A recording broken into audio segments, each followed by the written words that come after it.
Hello everyone, your voice here and welcome to our channel Sansevieria 101. So for this episode, I'm going to feature one of the Sansevieria hybrids named as Dancing Dragon.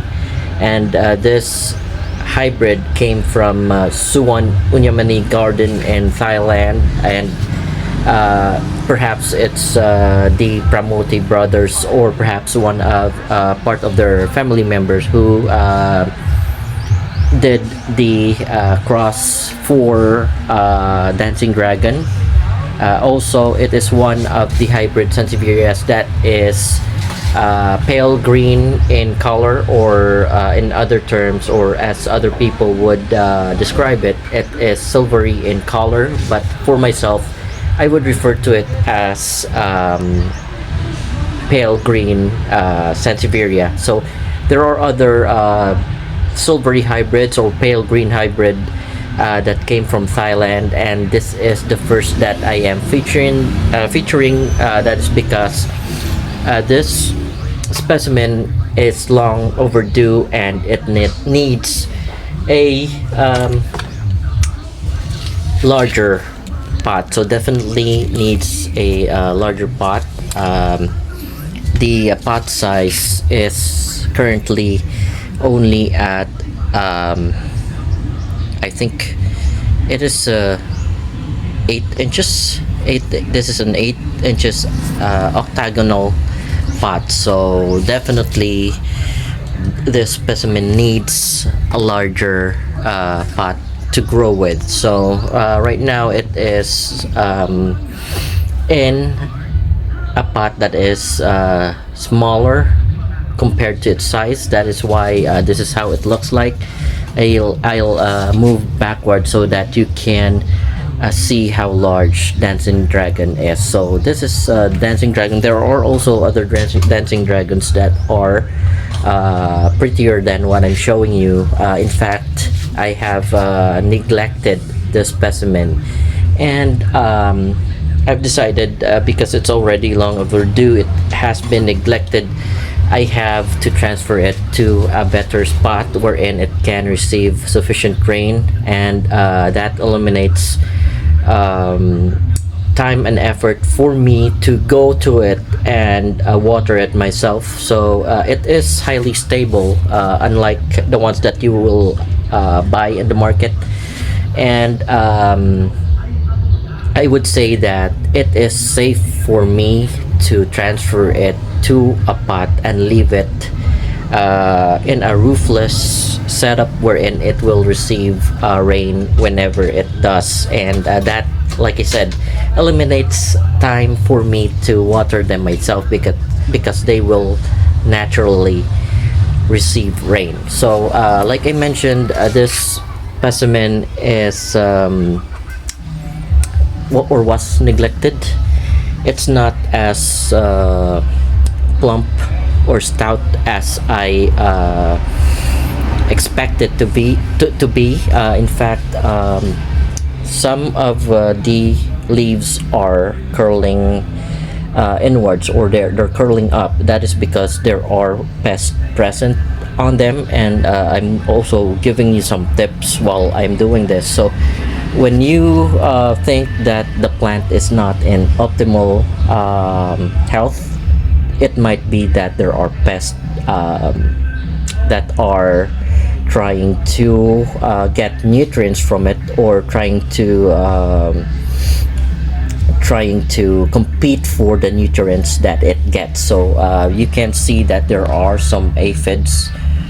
There are some aphids on some of the leaves, especially with this type of hybrid. Some of the aphids would be in a very secluded place where you can't get to them. The only way that you can prevent that is to dose them with systemic pesticides.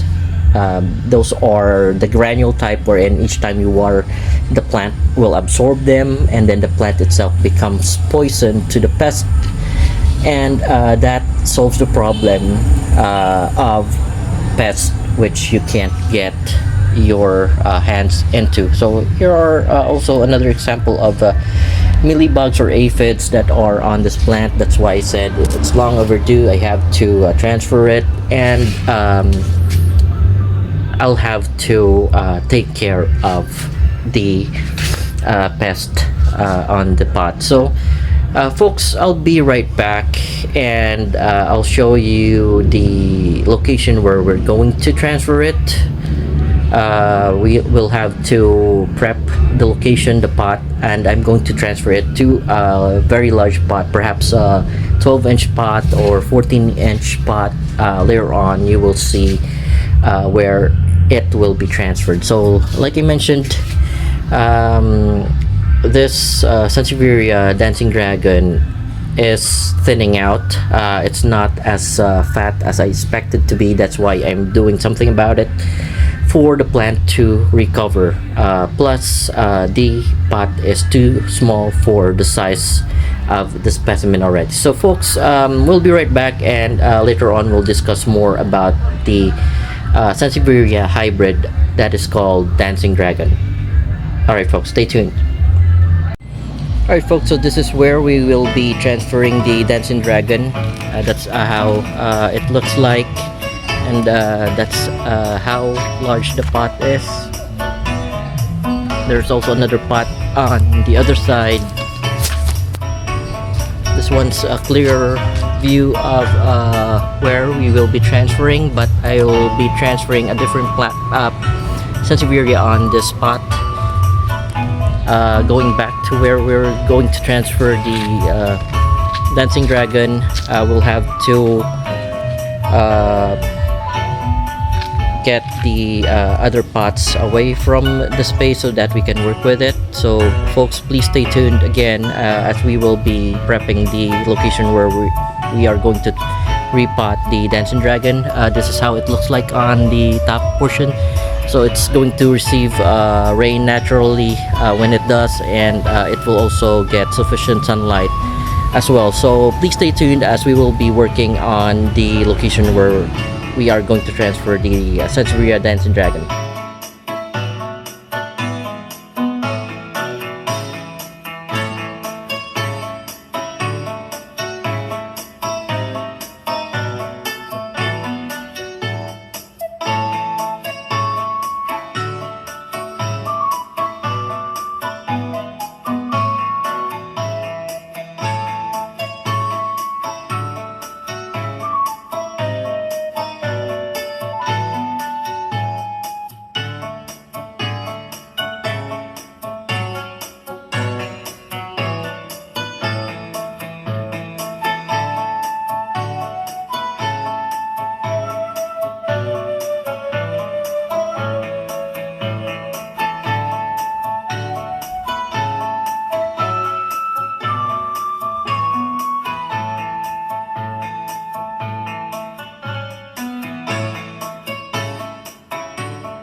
Alright folks, so we're back and we're done replanting the Sansevieria Dancing Dragon, and this is the spot that I have picked out. Perhaps in the future I will be showing you some updates with regards to how it's doing, if it's going to be okay in that position we're in. The setup, it's not having any roof above it. The roofing is actually just mesh to protect it from the fruits of the palm trees above it that will fall and do some damage to the Sansevieria. So before we end, I'm going to take some quick measurements with regards to how thick the leaves are. So set it to 0, and then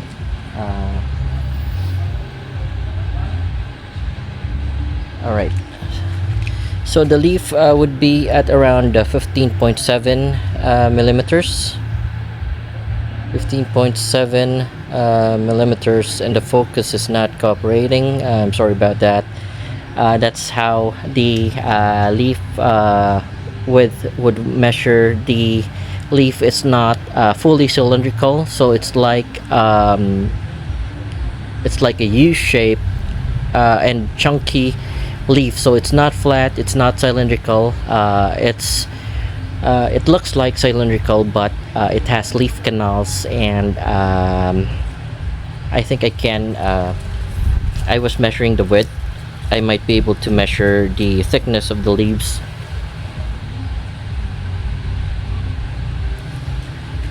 The thickness is 7.7 millimeters, and the length of my Sansevieria Dancing Dragon would be different from the other dancing dragons, but see if we can take a quick measurement of it.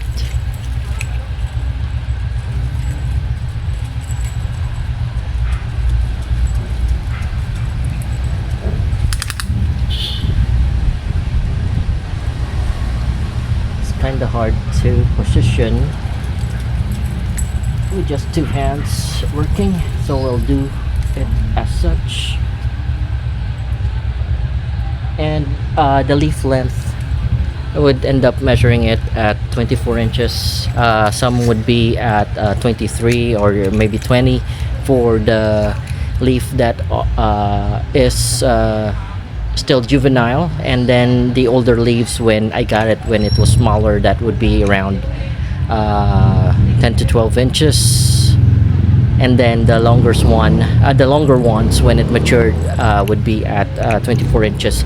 So I think that is it. Before we end, I don't have much to discuss with regard to the origin of a dancing dragon, because it's a hybrid and we do not know the parentage of it. All we know is that it came from Suwon Unyamani Garden, and perhaps it's one of the family members of the Pramote brothers who bred it.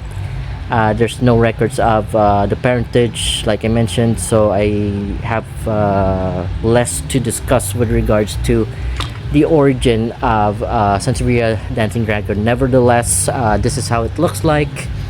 It is very silvery in coloration. I would say in reality it's pale green. There are less pattern on the leaves. There's just very thin longitudinal lines on the sides of the leaf. Aside from that, the leaves are sort of dancing. That's why it had the name Dancing Dragon, because it's sort of Asian dragons are long, snake-like in appearance, so that's maybe the reason why it was called Dancing Dragon. So aside from that, I have nothing else to add. So folks, if you have any questions or suggestions, feel free to leave a comment below. And if you like what I have presented, please don't forget to like and subscribe to the channel. Thank you for watching. You have a great day.